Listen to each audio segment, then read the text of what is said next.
How to fix Snapchat device ban. Well, hello everyone, welcome to the channel. Let me guide you through quick and easy on how you can fix Snapchat device ban. Well, if a Snapchat device ban is in place, you won't be able to access your account on that device.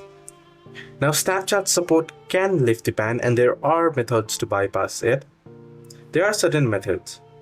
Now, first is to explain your situation to Snapchat support and ask for clarification. So you can head into your browser and you can search in for Snapchat support, right?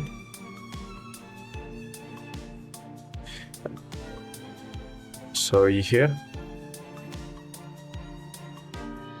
So you can do this and you can go ahead and contact the support and consider an appeal.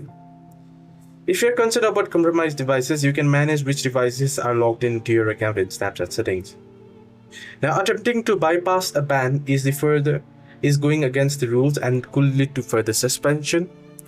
So I'll recommend you not to do that. Hope this video helped. Do like and subscribe.